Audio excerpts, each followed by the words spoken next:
Welcome to the 2030 Climate Convergence hosted by CB, Norway, Maine. Tonight is our youth leadership panel discussion, which will start momentarily. I'm going to make a few introductory remarks. My name is Mike Newsom. I'm a founding member of the CB Board of Stewards from 2013 when we got started. I was born and raised in these here Oxford Hills, and I'm a father and a husband. And I'm here tonight in part because I'm deeply connected to this land I live on and live with, and I've been actively fighting for it since I was a teenager many years ago. CB's mission, if you're not familiar with us, is to engage the community in addressing the climate emergency.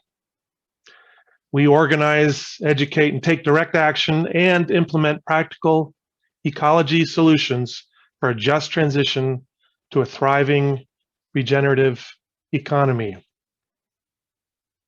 Tonight, we're a full year into a COVID emergency, in addition to the climate emergency we're dealing with. For those of you who are with us last year, I have very fond memories of demonstrating for y'all how to tap toes and bump elbows. Do you remember when that was a thing? COVID's created challenges for community building, but you each made the effort to get here tonight to set aside your personal life challenges and join us. So while we can't all be in the same room together, we are still very much connected to each other. And I thank you for coming. So let's talk about our sponsors tonight and for the entire convergence. Go ahead and move that slide. Thank you. So I'm told by marketing experts that we are increasingly looking to do business with companies that share our values. So please take note. Special thanks to our movement builder and changemaker sponsors, including Wheelers Insurance, Sierra Club Maine, Pleasant Hill Property Services, Natural Resources Council of Maine, Garbo Kane Integrated Solar Builders, Revision Energy, Power Market, West Coast Maine, Maine Passive House, and the Union of Concerned Scientists. Next slide.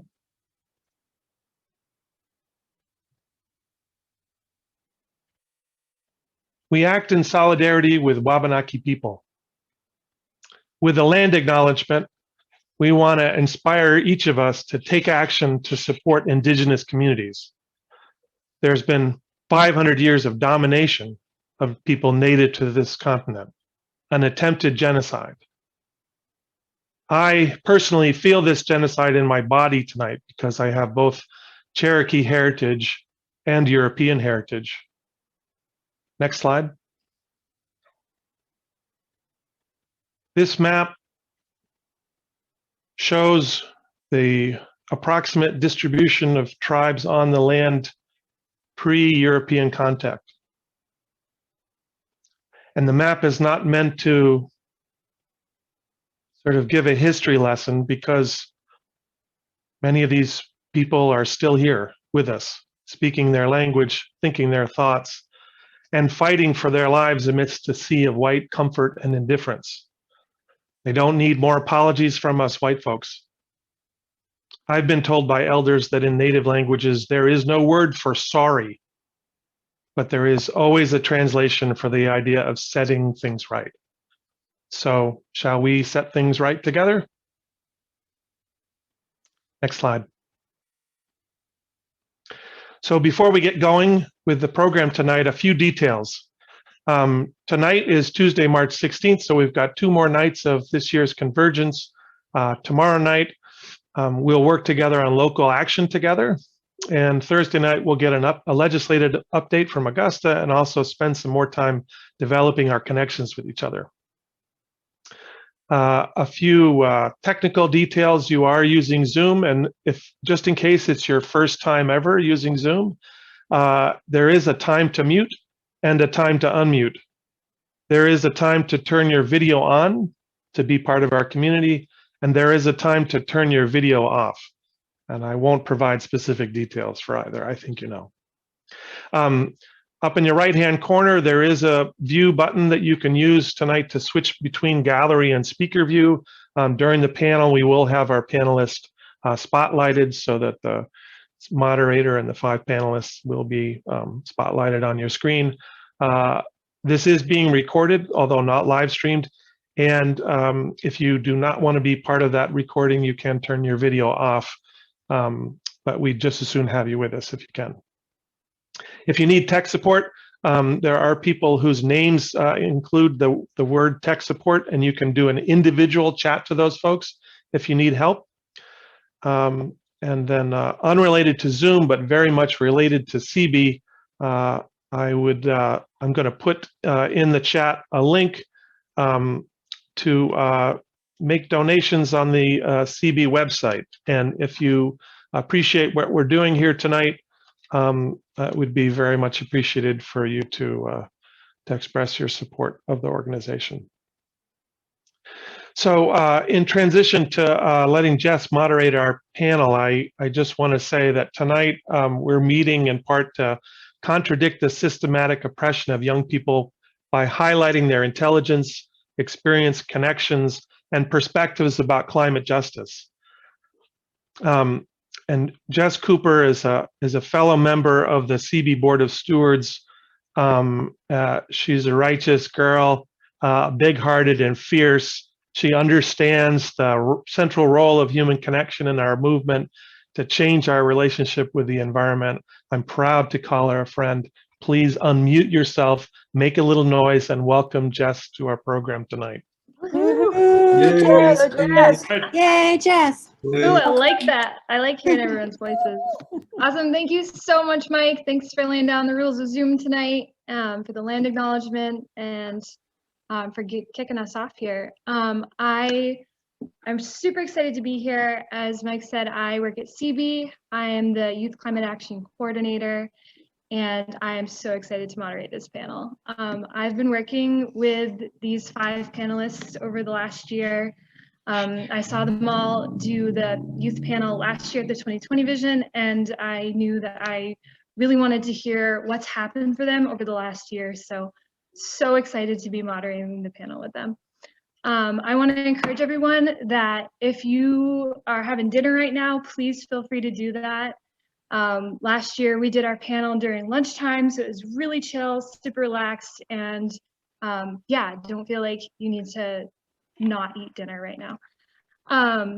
So I'm gonna have each of the panelists introduce themselves really quickly and tell a little bit about them, and then we'll jump right into the panel discussion. So I'm gonna call on Maddie to start and just say a little bit about who you are and what inspired you to be here tonight.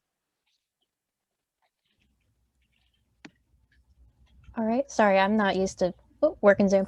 Okay, so my name is Madison. I use she, her pronouns. I'm calling in from Waterford. I am a youth activist with MYCJ as a core member. I work with MCAN, and I'm also a team lead for the Norway Youth Climate Action Team.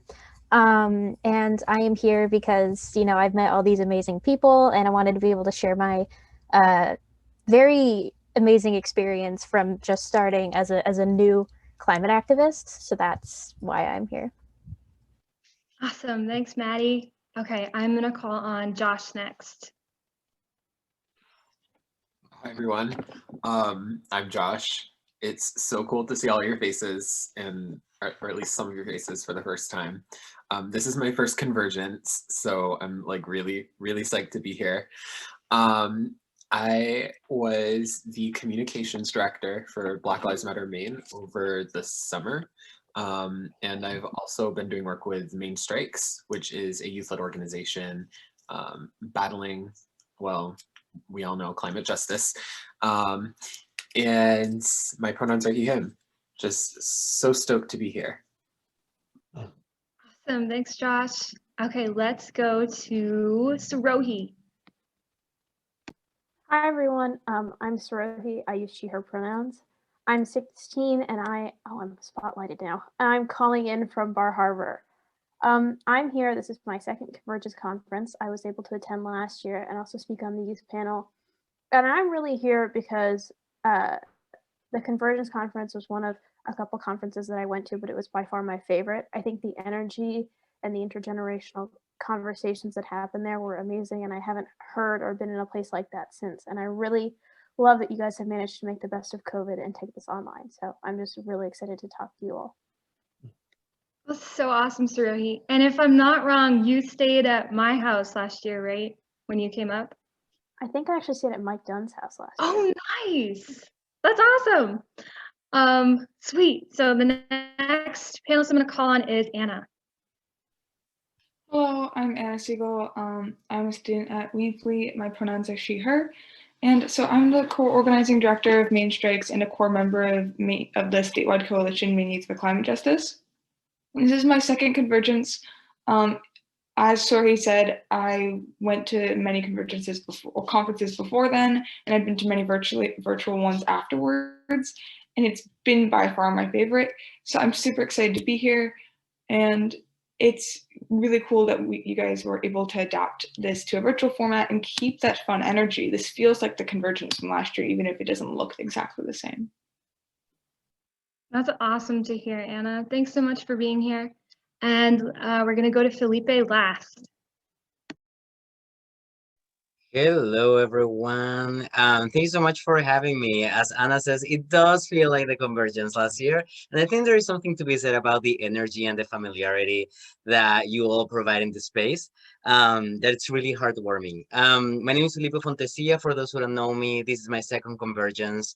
I studied at the College of the Atlantic, but I'm originally from Chile, which is where I'm calling you from at the moment. I work on youth empowerment and climate justice issues, and I coordinate think tanks. That's what I've been doing for the past year. I've been working with think tanks, thinking on better ways of engaging youth with the legislative power in the country, and thinking about how to create new models of development and work throughout the climate crisis. That's excellent. Thank you so much for coming back again this year from Chile to join us for this panel. I'm so excited. So I'm going to jump into our panel questions now. I really want to invite the participants to practice deep listening. These young people have joined us. They're taking time out of their schoolwork, their jobs, their downtime to be here and share their experience. So I want to make sure that they're really heard tonight. So with that, the first question that I have for the panelists is, how has your climate organizing work positively or negatively impacted how you approach school, your job, your day-to-day interactions with people in those areas? And the first person that I'm going to call on for this one is Anna. Yeah, I have a very complex relationship to this question and to what it entails, because I started climate activism work in 7th grade at a very, very small school. And I got so swept up in climate work very early. Like most people have a trajectory where they get involved in small amounts and then take on more. I started by leading a strike. That was the first thing I did. That's not advised. And so it became very consuming for me very fast. So at my very small school, I became known as the climate person. In 8th grade, I only went to school 3 or 4 days a week. The other days I was either in meetings the whole day or I was in Augusta doing work with the Climate Council, because I'm on the emergency management working group of the Maine Climate Council. And when I went into high school this year, I'm in my freshman year right now, that obviously had to change. I have to go to school every day, even if it's virtual. And I didn't want my personality to be shaped by climate anymore. Not my personality, but how other people viewed me. So I don't actually talk about activism at school very much. And I'm hoping that's something that will change as I get used to my new school, because there's lots of kids who'd love to get involved, but I was more focused on finding friends before finding other activists. Even though I have many friends in the activist community and those two things aren't mutually exclusive, a lot of people on this panel are my friends as well. So I definitely have an interesting relationship with this, and that just comes from having gone to a very small school. But I don't regret that experience, because my teacher is who got me into climate activism in the first place. So if I'd gone to a public school and not had this weird like layering and like blurriness between school life and climate life that I'm now trying to separate in high school, I wouldn't have become an activist in the first place. But in terms of the question, like there's a very like elephant in the room, which is homework in this question. I'm my bio notes are right next to me as we're on this call. I've been kind of glancing over at them, and I have a test tomorrow. So that is a very big reality for climate activists, having to deal with climate justice and learn about mitosis. So it's definitely interesting, and I'm excited to hear other people's perspectives on this one. Thank you so much, Anna. Reflecting on how late I've come into the climate organizing, it's amazing that you're able to juggle everything that you're doing and trying to also keep that, separate from your personal life too. I'm gonna call on Josh next. This question is so complex to me, and it's always complex because I have like 3 different answers in 3 different scenarios. So I'll start first and I'll say, first and foremost, I'm a disorganized organizer. However you may interpret that. I am a disorganized organizer because of my school, because of my job, but mostly because I just want to help people. And people have different perspectives. So this question to me, again, is all about perspective. Learning about people's perspective, engaging people where they are, meeting people where they are, is always super important to me in any advocacy that I do. So I think that climate advocacy in this case has positively impacted my life because I truly learn from the organizers around me on this panel. I learned from the young activists that are growing with me, despite my disorganization. As Anna pointed out, balancing school and activism has definitely been really hard. It's been a lot of pressure. But it has been so rewarding in the end because I get to learn from people, I get to learn about perspective, I get to really take in just how much this world has to offer when you offer yourself to it. So that's been my philosophy throughout the time I've been organizing and been activisting, however you say that. That's awesome. Thank you, Josh. Next, we're going to go to Sirohi. I want to echo what Josh said about this being an incredibly complex question. Thank you, Mike, for putting it in the chat again, because I was reading it and I was like, I don't even know how to take all my thoughts and put them into words, so I'll do my best. I think what really makes people answer this question differently is how they got into climate work. I know Anna talked about getting into climate work in a very big way at first, and I understand that. That was my experience. I started out with an internship and gradually moved up to working within my school and my community, and now I work between my community and at the state level. But my introduction to climate work was very emotionally rocky. I was in the summer between my freshman and my sophomore year, and it was the first time I had ever understood what the climate crisis meant in any real way outside of the abstract, ice caps are melting, Earth is getting hotter. It was the first time I'd ever confronted the reality that the planet we're living on is dying and people are dying and it's unfairly affecting people, and it felt like there was nothing I could do about it.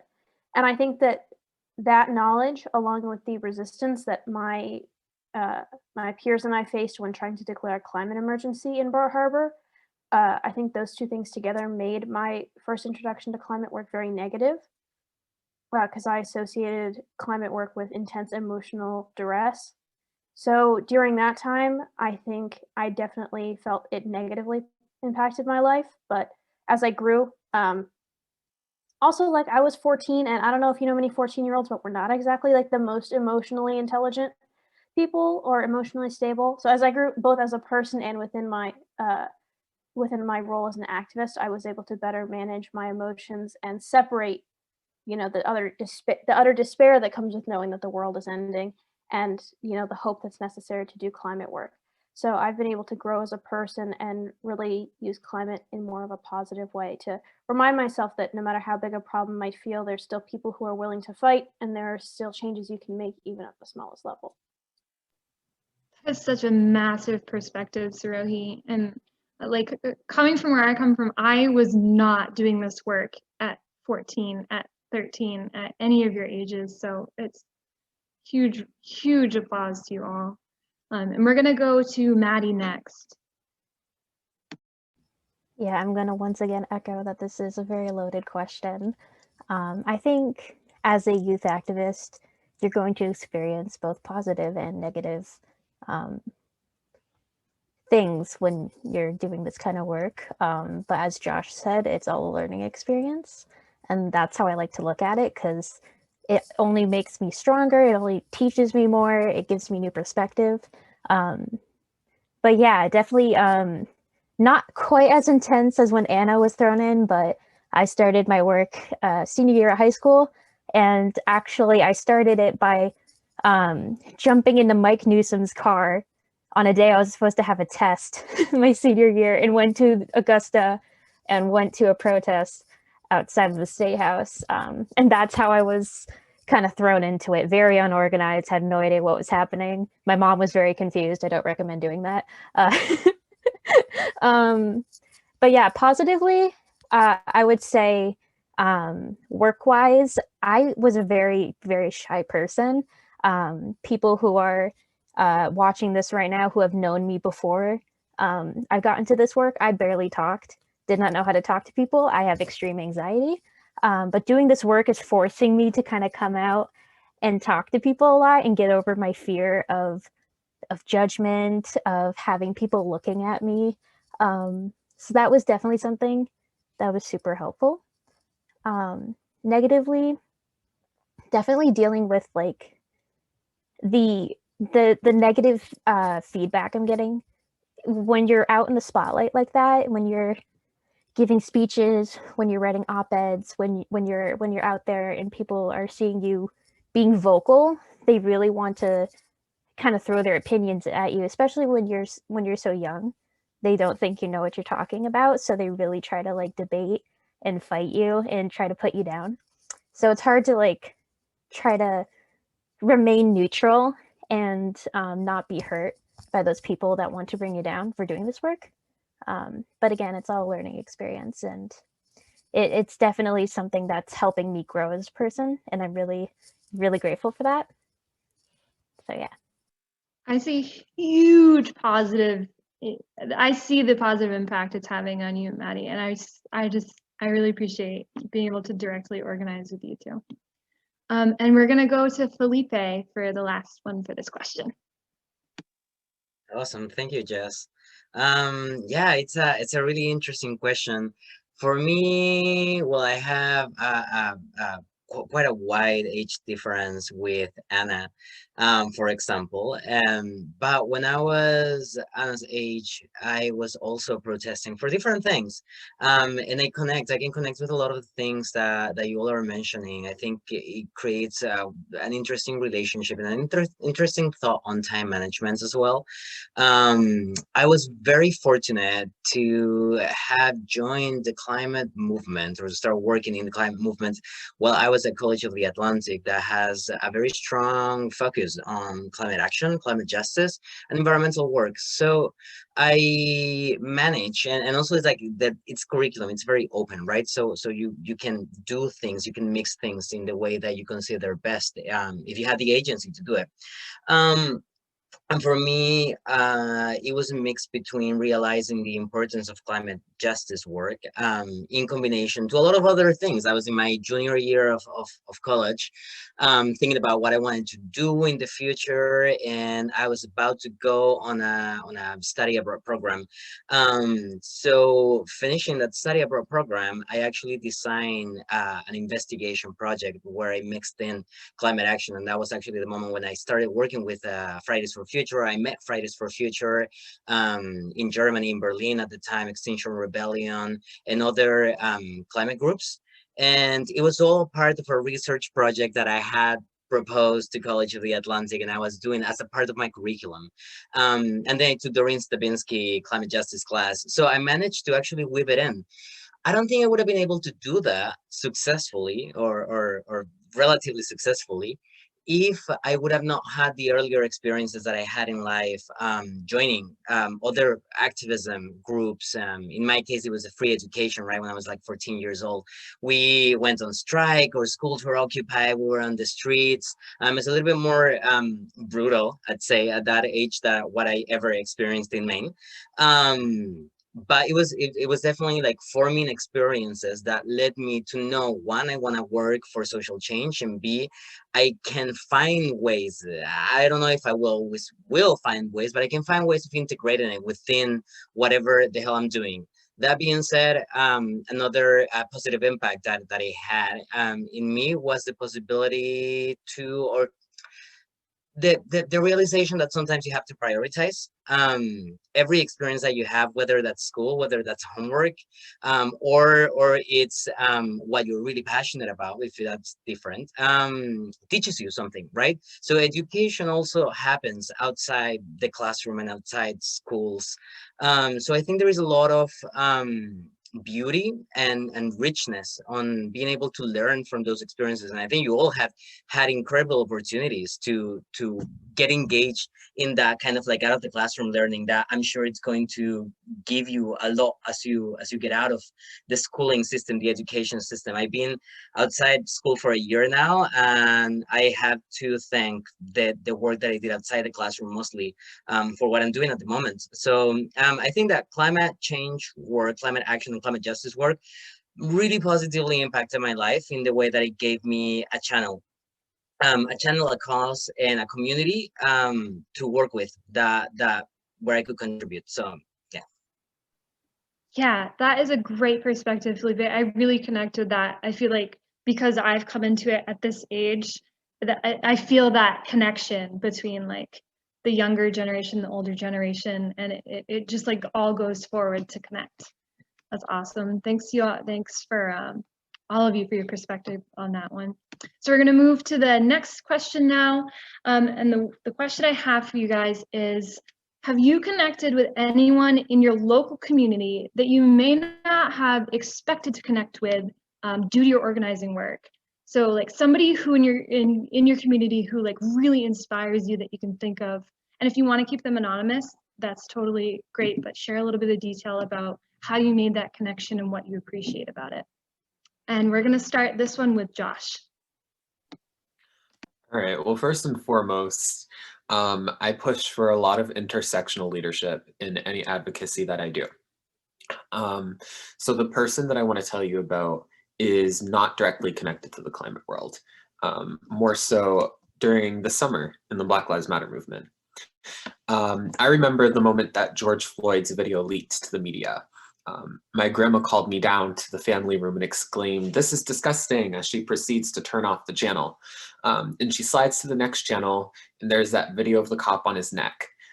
So she goes to the next and the next, until finally giving in to the immediacy of seeing a Black man killed on TV. So that summer, I continued researching. I continued researching about my own experience with racism in Maine, and I continued researching about the lived experiences of people who had come before me or people in other states. And what I found shocked me so much that I planned to protest against this type of brutality in my small town of Sanford, Maine. Now, mind you, this is a town with 20,000 people, not at all considered small by Maine standards. But we had people with guns come out blazing like crazy. So we had white supremacists meet us as we marched down the street that day. And what I saw really inspired me. I saw adults step up when kids were being attacked physically and put their bodies on the line to make sure that kids had the resources to march down that street without the fear of being shot. And I think if we apply to that same mentality of everyday things like activism, everyday things like even walking down the street, going to school, we'd have a much better world if people started looking out for each other. So those adults that day inspired me. Those moms and dads that I saw on the sidewalk really inspired me. It showed me that community building and activism is so important. Community building anywhere is so important. And we'd have a much better world if people really applied that. Extremely profound answer. Thank you so much, Josh. And thank you for being there to organize that. He answered us next.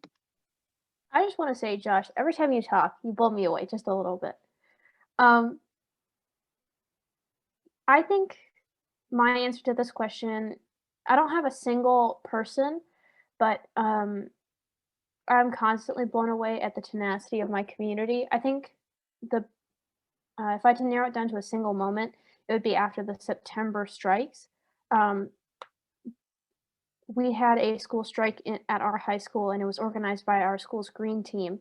And we encouraged the students who attended the strike to join us at our green team meeting the next week to debrief and to discuss what further action could be taken. And I remember going to that meeting and expecting no one to show up but the people who had come to or who had previously attended and the people who were invested in the organization of the strike. And so many people came, and they weren't the people who I thought had an inclination towards social justice. They were people who I, had silently in my head judged to be someone who didn't really care about social issues.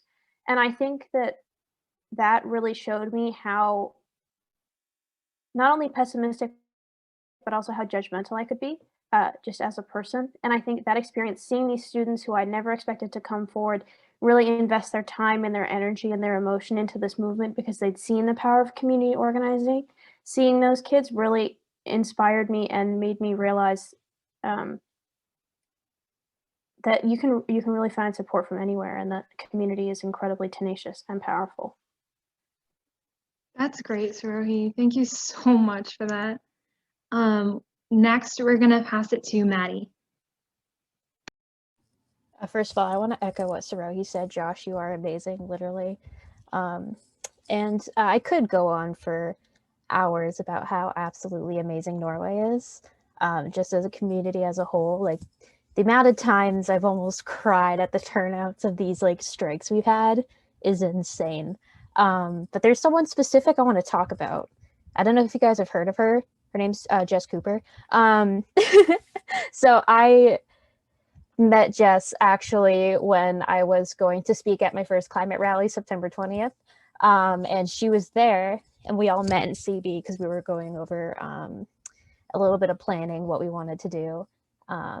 And then next thing you know, it just kind of snowballed into Jess and I becoming this power duo of working around Norway. And I never expected that to happen. And it's something I'm definitely super grateful for, along with the sheer amazingness of Norway and all of Maine. But definitely I owe a lot of what I'm so grateful for to Jess, because she got me in contact with MICJ. She helped me grow as a person, always gave me opportunities, always was there as support, and really was such an awesome person. So I'm definitely super grateful for that. So Thank you, Maddie. And you know what? I think that first day that we met here at CB, we both also found out we were Aries. So I have felt your energy with me from the beginning. And the next person I'm going to pass this to is Felipe. Thank you so much. Yeah, it's so inspiring to hear all of you. In my case, well, the question about what the local community is, it's a hard question for me, because I've moved a lot in the past, decade or so. So my locality has been changing quite significantly, but organizing work, the possibility, the openness of folks to receive me as part of working groups of different sorts, it's really what allows me to create community. And I think that that is an advantage that I've seen in my life when compared to other folks who also have a lot of movement in their lives. Because it's easier for me to connect, because I find folks who are interested in similar things than me, or with whom I share values and stories. I'm gonna pick on Josh's word of intersectionality. Most of my work is always also really intersectional, and a lot of it has to do with how I see myself and how I identify myself. So the possibility of finding folks with shared lived experiences from different parts really allows me to create and to be included in communities, which otherwise I don't think it'd be as easy as this. By easy, I mean it's still difficult. It still takes a while. It still takes a little bit. But it's been an incredible experience to be able to find folks. In my case, I've done work in the LGBT area, and earlier than that in education, and it's all been communities with folks who are passionate and with whom I can share stories. Most recently, though, I met, or I was hired to work in a think tank from an ex-presidential candidate that I truly admire, who is now running for the new constitution. And in that organization, I've been able to meet some really incredible people, thinkers, academics, community organizers. And I've been really blown away by a leader from the Afro-Chilean diaspora, which is a group that is very small in the country and that's been often marginalized. And if you're not part of the community where they live, it's going to be really hard to establish a kind of interaction and connection. And I've done some work with her. Her name is Milen, and she blows me away. Yeah, I don't think that I would have been able to ever meet folks like this if it wasn't for the kind of work that we all do in this panel. So that's awesome. Thanks, Felipe. And then last, we're going to go to Anna. Yeah, so I feel like that the climate justice work has really given me roots across the state and even across the country, because often there's a sort of isolation that can come geographically. You know, southern Maine is my bubble, but now I have connections in Norway, in Bangor, and Bar Harbor, and then across the country in Ohio, in California, in Florida, and that's truly amazing. But someone who's really inspired me this past year with activism, yes, and yes, Felipe, it's also just in my own house. So I complain about juggling climate work and homework as a freshman, but my sister's a senior. She's going into college, and during the college applications process, which is a mess, she looked at my room one day and she was like, "Hey, Anna, you know that climate emergency thing you're working on, like in Portland and other towns?" And I was like, "Yes, I remember. I'm familiar. Could we do that in Yarmouth, like where I live?" And she was like, and I was like, "Oh, sure." I never imagined that. I mean, my sister's done volunteering work, but I never imagined that she'd take charge. She just presented this resolution with their Yarmouth Green Voices Society this past week, and it's going to be voted on very shortly, and Yarmouth will pass the climate emergency declaration. So that just kind of blew me away, that I found this amazing activist who I didn't know was there in the room next to me. And so these connections come internationally and right at home, which is really incredible to think about, and also is very self-validating. It can battle some of that imposter syndrome that can happen with organizing, to know that there's all these other youth out there doing it with you.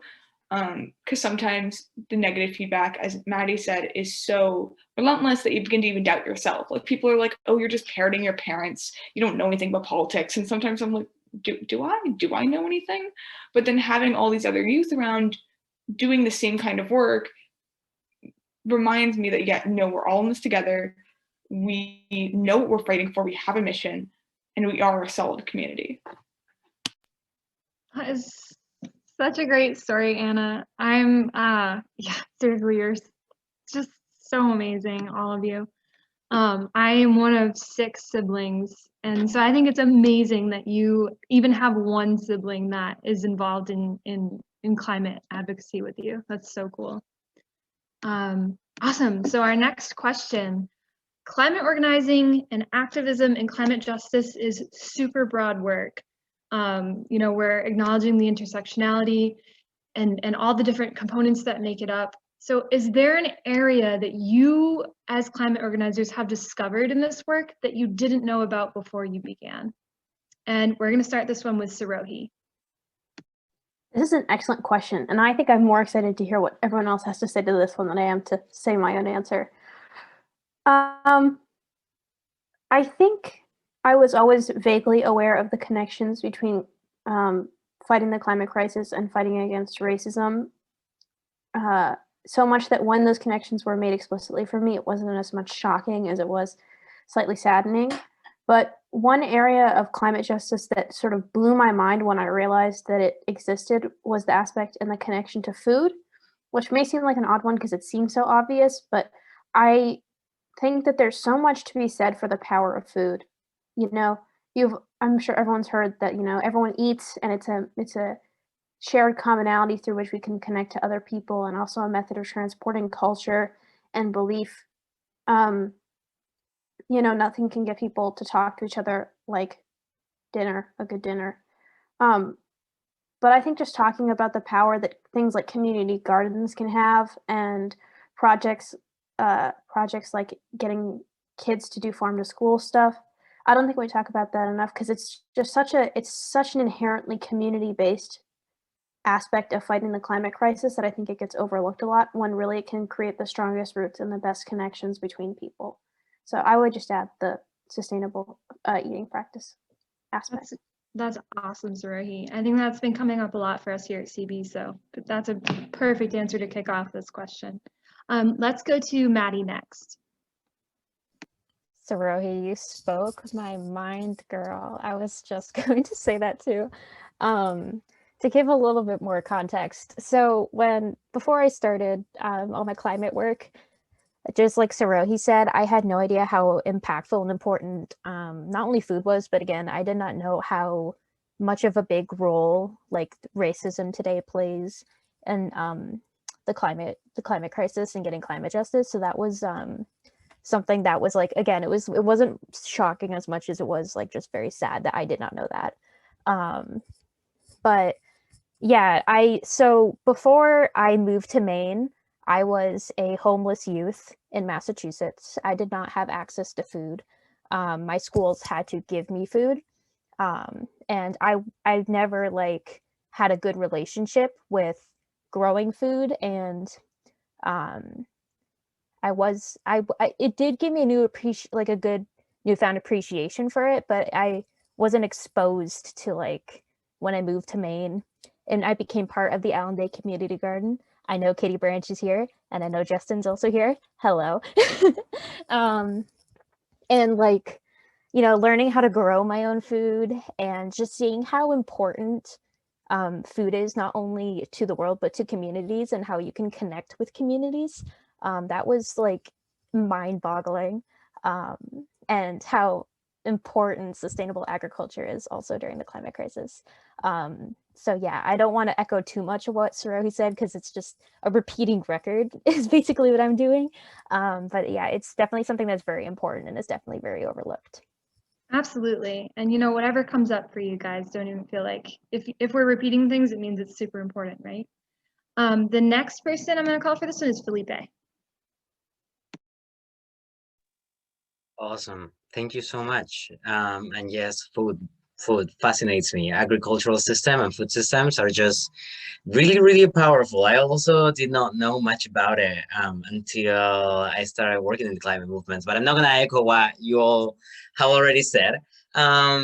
So before I joined or I started working in climate related things, I was really interested in peace building and reconciliation and conflict resolution. And that was kind of like my career path at COA.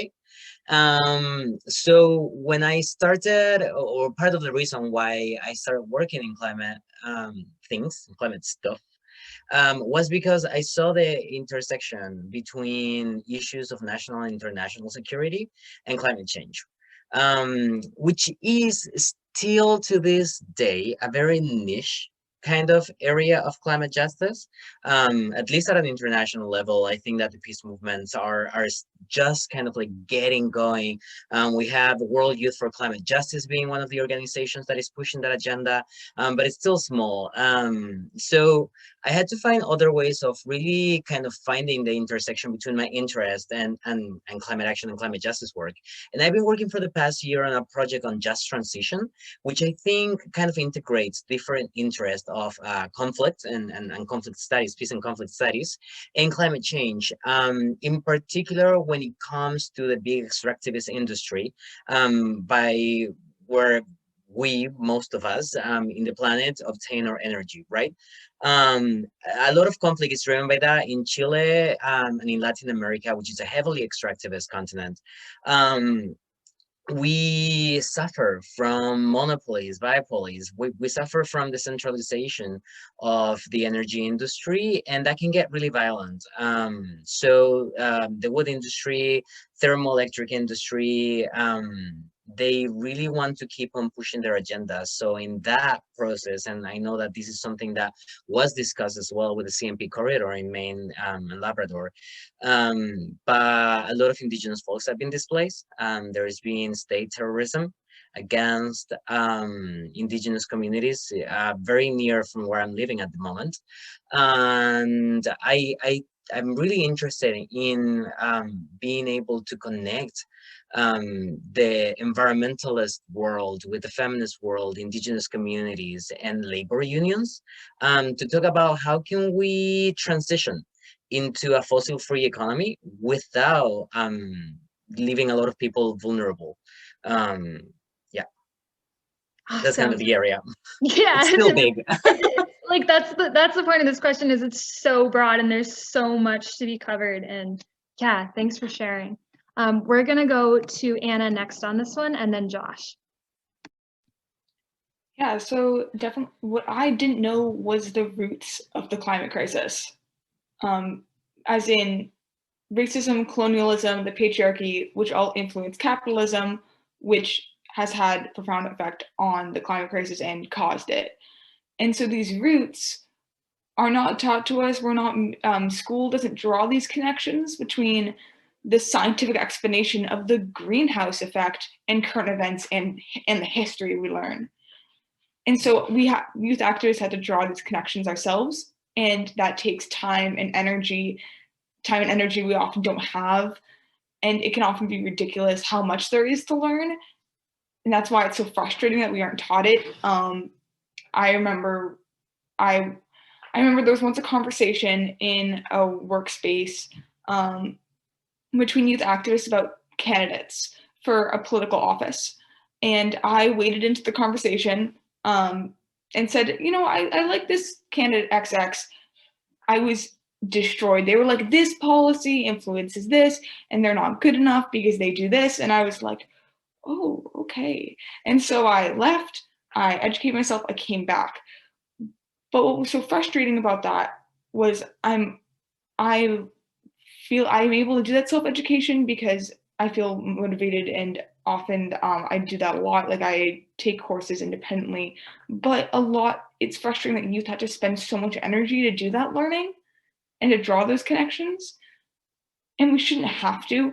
But I'm also glad this is a space where I'm able to talk about that openly. I remember I was on a webinar once and they didn't want me to say the word capitalism.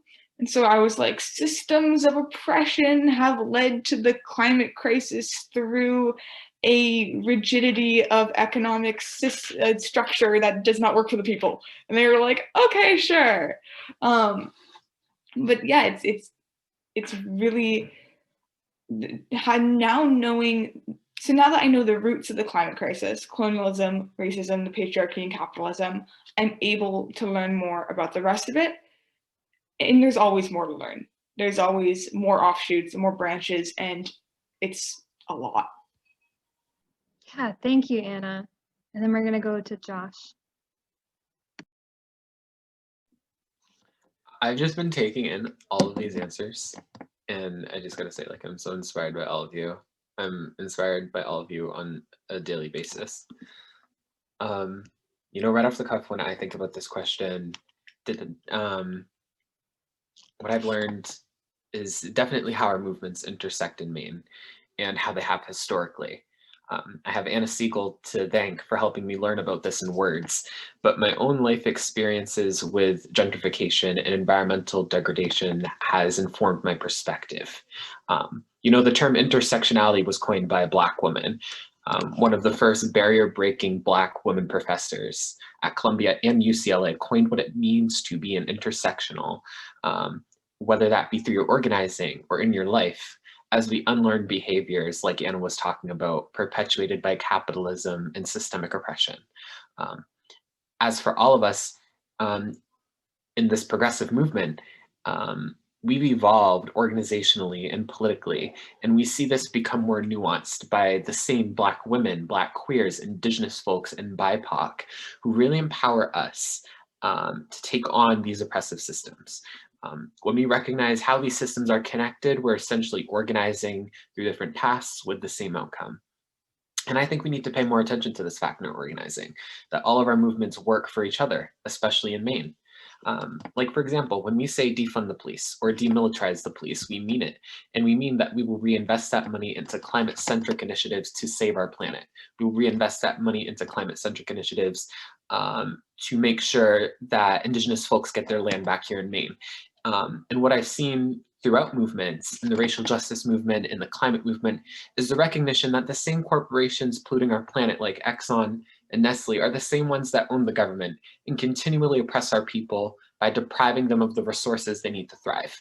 The same police departments who allegedly protect and serve are actively killing our people. And I'm tired of that, which is why I chose to take on both beasts at the same time, racial and climate justice, because I don't want the next little boy in his small town to have to stand up the way that I've sacrificed. And that's what I've learned. And I want to continue learning. That is such a valuable perspective, Josh. Thank you. Thank you so much. So the next question, I'm going to challenge the panelists to do in 2 sentences or less if you can. And it is one thing that you'd like to accomplish this year, either in climate organizing or personally. And we're going to start with Maddie. Okay, 2 sentences. I am making an endangered species photo book, and I would like to finish that this year. That's awesome. Okay, Felipe is next. I'd like to finish all the projects that I'm working on. But in particular, we're starting the dialogues for a just transition for Latin America in a couple of weeks. So I just really hope that they go well. Awesome. And then Anna? I would like to spend some time this year going through more personal development and applying lessons I've learned from climate activism to myself, as well as honing writing skills and publishing an op-ed in a more prominent paper. That's an awesome goal. Josh next. I graduate this year, so hopefully what I want to do is spend more time doing activism work and really get back into it after I've saved up enough money to help my parents maybe move out. That's awesome. All right, and then Sirohi. All right, I've got 2 sentences. So one of them, COVID has taught me that life isn't just about work, and that it's really important to maintain your personal, mental, and emotional health. So that's definitely something I hope to carry forward with me when I can finally step away from my computer and interact with real people. And my second goal for this year is to hug somebody because I'm lonely. Sending virtual hugs to everybody. All right, our last question has to do with the theme of the 2030 Vision event. So when you imagine or when you hear about the year 2030, this has a couple different aspects. Where do you picture yourself? What do you hope to be doing? And what systemic barriers to young people would you like to see eliminated from our current and future realities? And we're going to start with Felipe on this one. Thank you so much. Yeah, that's a hard question. I've been thinking about it the whole day. Because it's tough to envision, or it's tough for me to envision a world in 10 years, considering everything that's happening socially, politically, and also environmentally, right? I think I struggle thinking about whether we're going to move towards more social and political stability, or whether we're heading towards the fortress world, right? Where we build up the walls and protect our communities against all other threats, which seems to be the way that some countries in the world are going. I hope the burdens for young people that are eliminated in 10 years are the financial burdens and struggles that we face, both in the global north and in the global south, when it comes to education, when it comes to livelihoods, and when it comes to work. I think that young professionals in Chile are not really well considered, and especially for activists and for folks working in NGOs, it's really hard to achieve the necessary funding to be able to professionalize the work that we're all doing. So I really hope that that is something that is eliminated. Where I see myself, I don't really know. Maybe I'll stay here in Chile and continue working with what I'm doing. Maybe I'll work at an international level. I still dream of doing some of this work at a United Nations kind of level. So I really hope that I can continue being able to work with young people, empower young people, get money for young people to work on different things. That's kind of like what my hopes are at the moment. That's awesome, Felipe. And you know what? In the next 10 years, I hope that we'll see you back in Maine again at some point. We're gonna move it to Anna next. In 10 years, I will be close to graduating college. So I think if I did that math right, I don't think I did, but let's just pretend that math's right for the sake of my answer.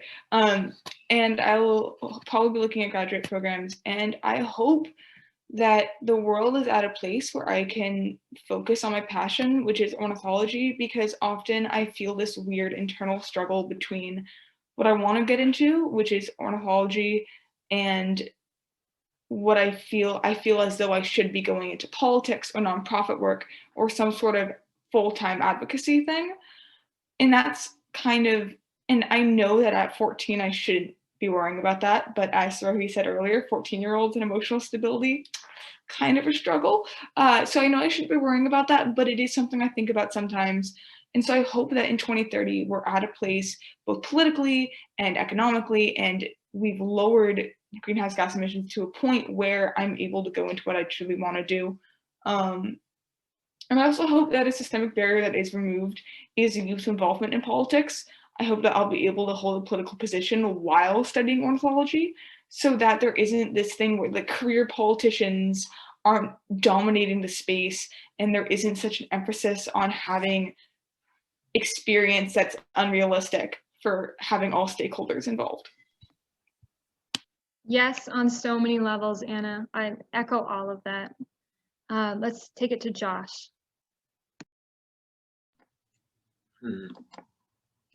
Interesting. In 2030, I want a kinder world where we don't build walls to keep people out or hinder kids with mountains of debt, or steal land out from under people. But I guess most of all, a world where like a little brown boy from Stanford can thrive. And what I want from the world, or what I want to do personally, is I just want to be near my plants and crystals. Yes, that's so great. Let's take it to Sirohi. I don't really know what next week is going to look like, much less 2030. I think trying to think that far in the future might melt my brain, but I'll do my best just for you guys. I like to have hope. I'm cautious about it because I'm afraid of having misplaced hope, but I'd like to be hopeful that we have a livable future. I think that's where I'll set the bar. I'd like to hope that we as a planet have pulled our crap together and that we are able to we would have been able to work towards the common good. And by common, I mean literally every single person on the planet. It doesn't get more common than that. And that we would have been able to put aside our petty grudges and political differences in order to make sure that everyone and their kids can thrive, eat, breathe, the bare minimum. Personally, I don't know how old I'll be in 2030. Doing that kind of math freaks me out. But I hope that I will be able to do what I love, be able to communicate with people, organize in my community, make change where I see problems in a way that doesn't feel like I'm doing it with the doomsday clock ticking down. I'd like to be able to organize in my community for the good of the community instead of with the goal of trying to get some bill passed or trying to convince some government to do something or other. That's my answer. That's awesome vision. And we're gonna go to Maddie last. Wow. 2030, I will be 29, almost 30 years old. That is very scary to think about. Not that being 30 is scary, it's just like it's so far in the future. Yeah, no, I didn't mean to offend anyone. Yeah, you see, I can't picture myself in the future. When I started doing my climate work, I was in my senior year of high school. I had my whole future planned out because that's what I thought I needed to do. I was going to go to art school. I was going to become a marine biologist. I was going to do all these things. And then I had to put that all on hold, which I know you guys have probably heard people say that a lot, and it's true. And I kind of had to, I had to go through a grieving process of, I don't know what my future looks like. I don't know if there even is a future for me. And how am I going to deal with this right now? So I've kind of just adopted the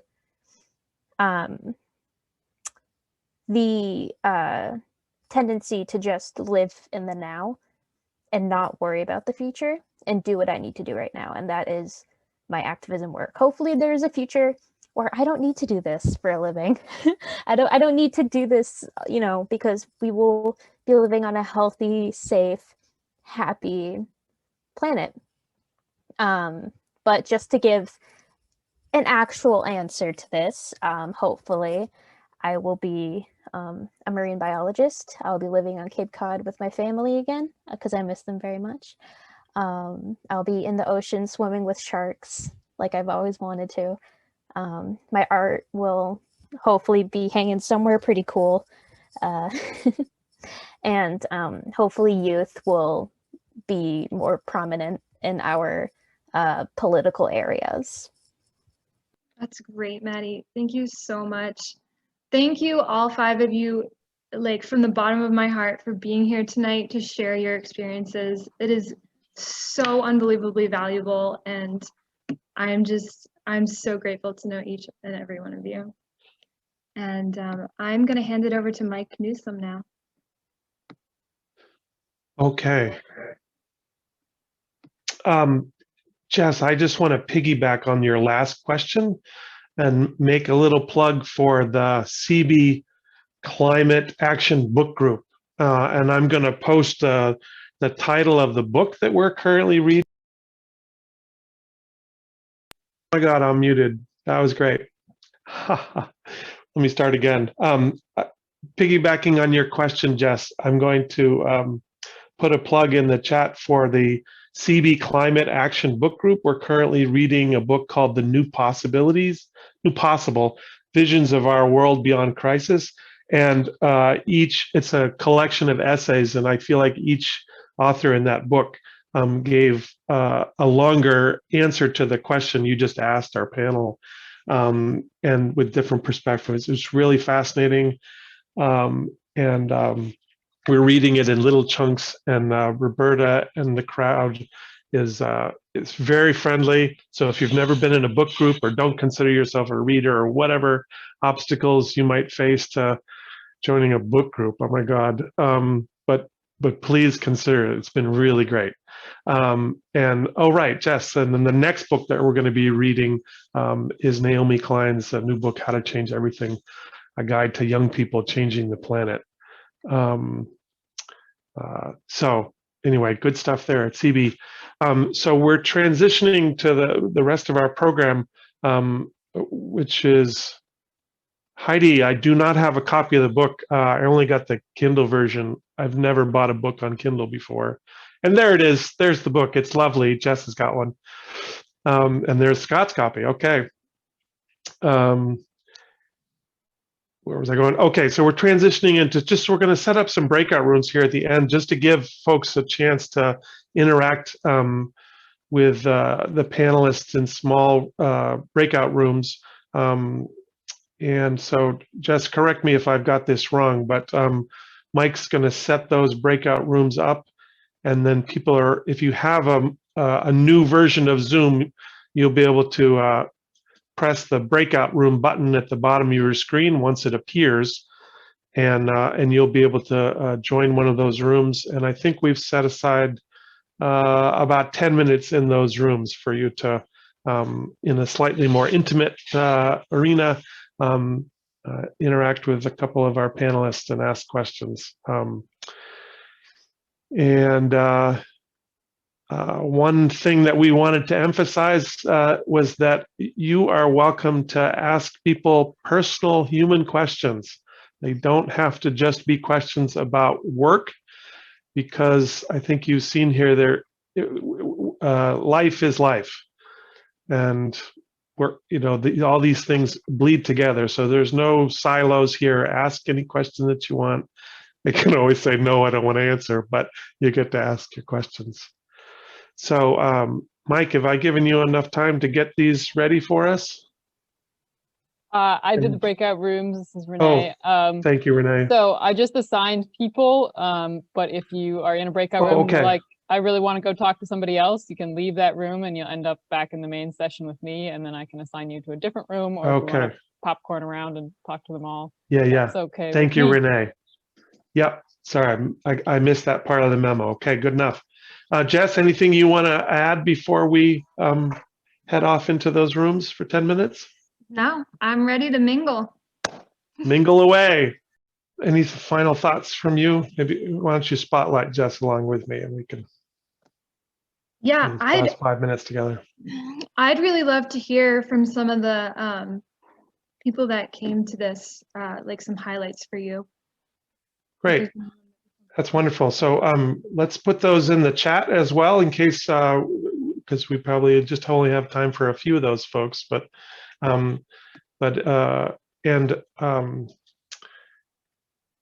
just in terms of sort of hearing from everybody's voices, if you're under 35 or you are not raised white, please unmute yourself and share a highlight, and for those of you who are not member of those groups, you can just wait a minute and you'll get a chance to talk. But it's nice to hear from those folks first. So how about some highlights from tonight?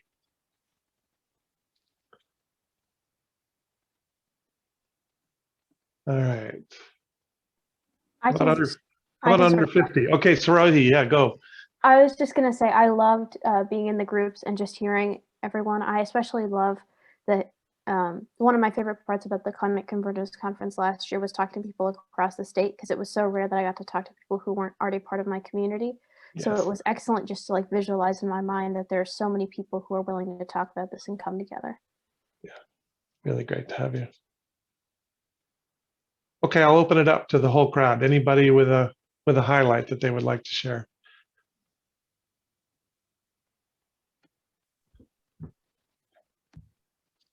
I'll just say we were having a great conversation in our group about seeking our, like being passionate about this work, but also like living our lives, and especially the role of the arts and culture, and how it all adds up. I think Carl said something about the climate activism of the future is just living wisely, and we are.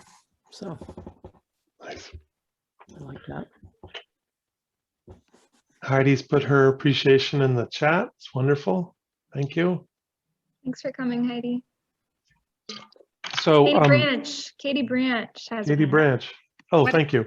What I loved was just hearing the thread of community and connection and relationships, and how I loved seeing all these young people here last year and recognizing people, and like being able to, even in a virtual and space, be able to connect again, and like just knowing that that's a huge piece of this work, that we're all in it together, and how sweet to be able to still connect. And I look forward to more.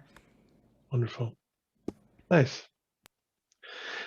So we're having an after party for the adult allies. But before I talk about that, just want to say again, we've got 2 more days of convergence, and tomorrow night is CB working groups meeting. We're sort of doing, we're going to get a slide on this. Thank you.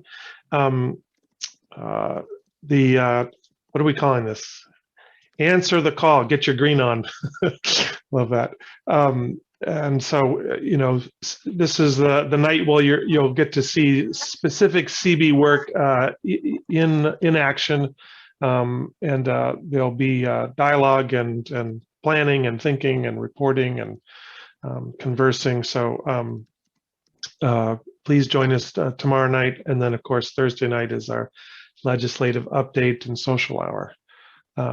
So that's coming up. I'll invite anybody who is ready to end your evening to leave us now. Thank you so much. And again, if you want to stay for the